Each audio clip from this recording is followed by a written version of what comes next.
Okay. Hopefully that'll stay. So this is my patient.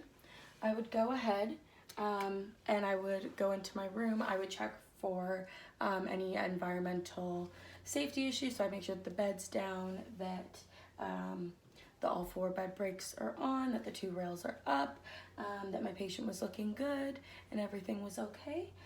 From the looks of it, my patient's good.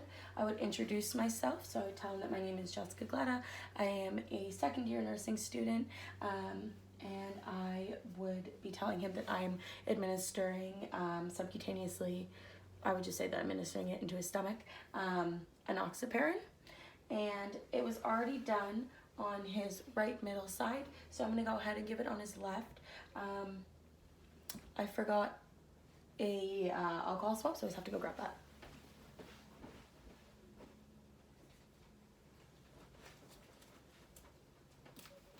All right, sorry about that. I have alcohol swab. Obviously, if I would have left my patient's room and I had left him alone, I would put the bed down. I would have made sure that his call bell was in place, that his rails were up. I would have made sure he was safe.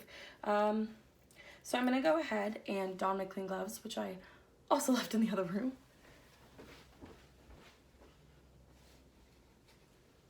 Wow, sorry about that. That was not prepared. So yeah, I'm gonna go ahead and don my clean gloves. And before I administer anything, I would make sure that this is my correct patient.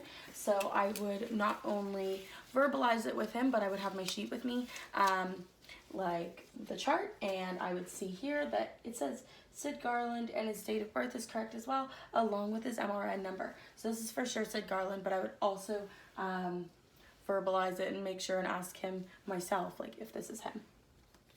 So now that I've donned my clean gloves, I'm gonna go ahead and take the alcohol swab.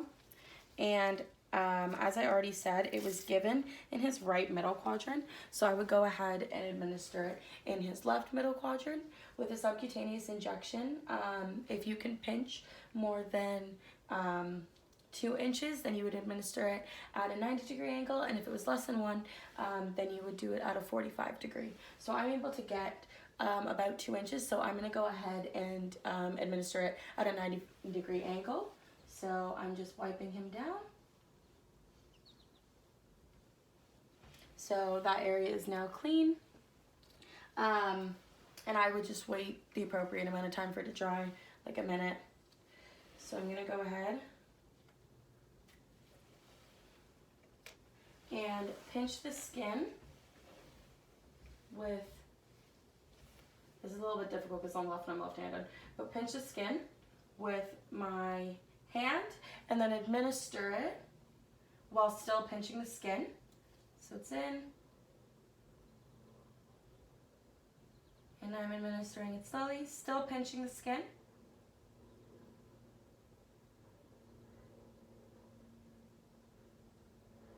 Okay. So that's been administered. Again, like I said, I pinched the skin the entire time, and I made sure that there was no bleeding or anything. The patient is okay. So once I would do that, I would lower his bed.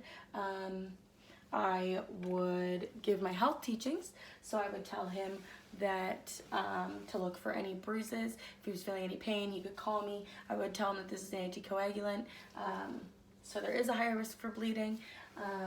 And I would say that this isn't to have anything to do with his allergies. So like his penicillin, his codeine, this isn't gonna shouldn't cause any like reactions. And yeah, I would ask him if he had any questions for me, and make sure that he was feeling okay.